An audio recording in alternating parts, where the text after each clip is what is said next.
nilagay mo yung matalinong tao malapit sa'yo na kailangan ng hindi ka na mag-isip at mabilis mo makukuha yung tamang sagot. Exactly, kasi ayoko siyang isipin eh. Hayaan mo yung ibang tao mong problema ngayon. Gusto naman ni Frank yun eh, mag-solve-solve ng mga ganun eh. Diba? Tol, alam mo tol, yung, di ba nag-Taiwan kami na nakaraan? Okay. Ito yung recent yung out of the country. Recent. Bibili ng mga sapatos. Tinan mo kung gaano ko ayoko mag-isip ha. Siyempre kasama ko yung mga homies ko doon at yung dalawang babae ko, di ba? Okay. Pagpasok sa bilihan ng sapatos, Okay. ang una kong gagawin, hanapin ko na yung upuan. Upo ako doon. Sabihin ko sa kanila, ano sa tingin nyo ang bagay sa akin dito? Kanya-kanya silang galaw doon. Maghihintay lang ako. Kasi sila, darating na sila na may proposal sila. Ito, sa tingin ko, bagay sa'yo. Tsaka na yung pagdidesisyon, kasi hanapin ko yung tropa na pinaka may alam sa sapatos. Ikaw, anong opinion mo? Yan, sa tingin ko, bagay sa'yo. O, yan na. Tapos, hindi ako nag-isip. May sapatos na ako. Nagigets mo? Pero meron kang may point of comparison ka na kagad din. From there, may magsa-stand out na. Yes. Tapos gagamitin mo rin sila, yung opinion nila na pinakamagandang opinion para sa'yo. Pag-iisipin mo, tapos yun na rin yung bibilin mo. Magbabayad ka na lang. Yes, magbabayad. Hindi, actually, nakailabruha yung pera eh. Siya na magbabayad. Hindi ako tumatayo talaga dun sa upuan. So, pumasok ka lang sa store, no? Oo, pumasok lang ako sa store. So, yun ang tekniko. Gamitin natin yung galing ng iba ba. Yun, wag na akong hindi ako ayong gumalaw. Kailan mo na-realize yun? Kailan mo sinubukan gawin yun? Paano siya gumana? Hindi ko alam yan kung kailan talaga. Napansin ko na, parang ganito yung style ko. Parang ayaw kong mag-isip pa. Iba na yung mga problema. Yan. Gusto ko simple lang sa lahat ng simple yung gusto kong gawin eh. Ganun lang. Okay. Balik lang ako kasi ngayon negosyante ka eh. Okay. Lahat ng galaw mo may presyo. Okay. Ngayon, gusto ko malaman, kailan mo unang na-feel na kailangan ganun? May exchange of money and value or ano man yung kapalit. Kailan mo na-understand, business to. Gusto ko to. Kailan yan? Siguro nung nakita ko sa ibang rappers dati na naniningil sila lagi. Kasi nung unang panahon, dito sa Pinas, di ba? Wala namang naniningil talaga. Pero may collaboration, walang maniningil eh. Magalit yung mga tao sa'yo eh. Ayos ba't ka maniningil? Ganun dati, magalit yung mga tao sa'yo eh. Pero nung nakita ko na ganun sa States na isang verse ang mahal, nagugulat ako sa presyo eh. Isang verse, $16,000.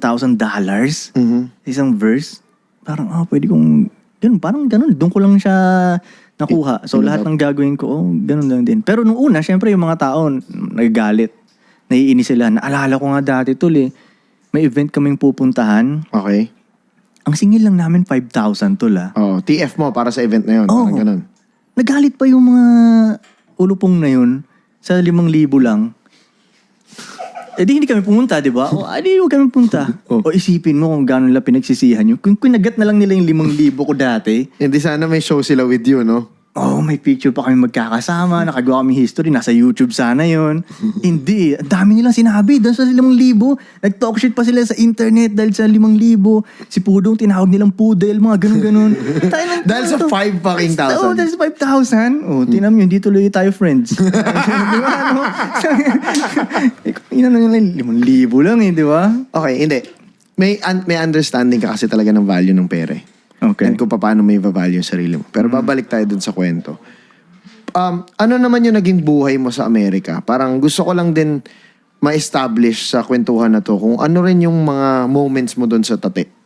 Nung pagpunta mo dun ng 17, sige, pinanganak sa Cebu, nagpunta ng Mindanao, tinakas, dinala ng Parañaque, napunta sa Sorrento, lumaki, naging binatilyo, pumunta ng Amerika. Ano mga sumunod na nangyari dun?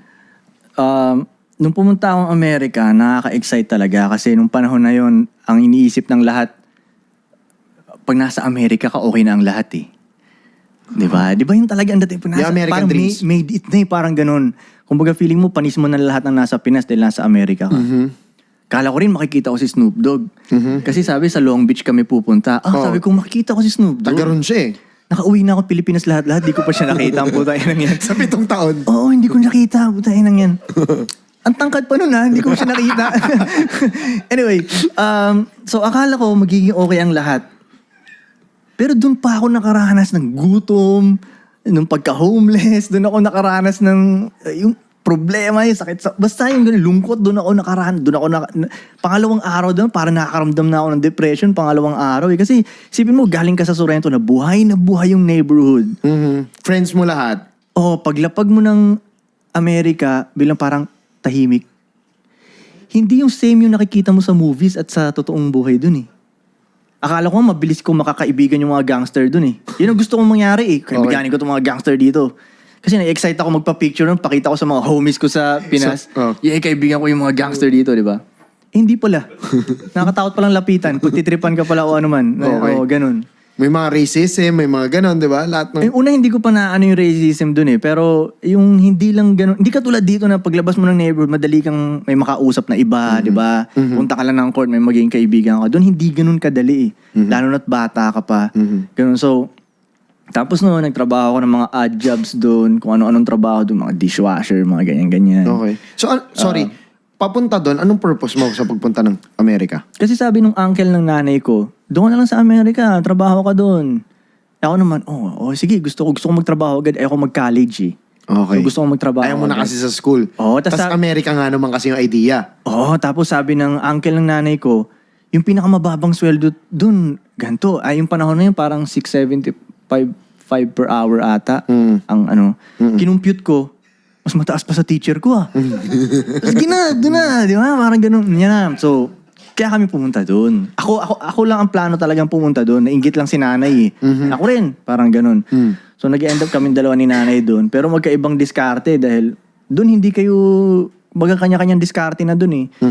So, hindi ka na niya pagsisilbihan bilang anak. Kumbaga, kailangan niya na rin dumiskarte. Ikaw, kailangan mo na rin dumiskarte. Halos di ko nga nakikita. Minsan ko lang makita si nanay doon eh. Lagi siyang, yung live-in, mag-alaga ng mga matatanda. Mga ganun. Caregiving. Kaya nagaganon siya dati. Tapos una ako, pinag-aral muna ako nila na kasi ng, parang 4th year high school ko, kumbaga doon 12th grade doon.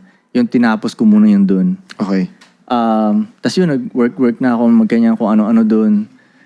Tapos yun na, doon ako nakaranas ng hindi madali talaga dito. Parang gano'n, akala lang ng iba, madali dito, pero hindi pala. Layo sa katotohanan. May mga friends ka doon? Like, sino ng mga naging tropa mo doon? Foreign? Hindi, na ano rin eh, Filipino community din, kaya hindi rin nahasa ng todo yung English ko eh. Okay. Filipino community lang din. Akala ko nga doon, pagdating ko doon, puro sandwich lang ako eh. Gulat ako, adobo rin dito. Ayun yung kakainin natin dito, adobo, ganun. So, kaya kapag umuwi ako ng Pilipinas, yung lagi tanong nila sa akin eh, kung hindi ka na nagkakanin, Sinigang din kami doon. Hindi ako nakakapag-steak, yun ang sabihin nyo. Ganun pa rin ang ulam ko doon, di ba? Ganun. Tapos yun, pagdating doon, may Jollibee din dito, may Chowking din dito, ganun. Lalo sa West Coast, di ba? Puro Pinoy din kasama ko, ganun. Since si nanay laging hindi umuuwi, so wala talaga... Stay in siya, kumbaga. Wala talaga nagbabantay sa akin dun. Plus, mapatutropa ka din sa mga ibang bata na ganun din yung sitwasyon, wala nagbabantay. So isipin mo, bata ka sa ibang bansa na wala nagbabantay sa inyo. Para talaga kayo mga primates nun. Walang nakatingin eh. Kahit ano pwede natin gawin. Okay. Kaya, ang gulo, dun talaga, kung saan-saan napunta, kung ano-anong kasalanan na nagawa namin, ganyan. Gulo talaga, gulo ng buhay namin dun. Pero masaya. Masaya. Ganun, masaya talaga.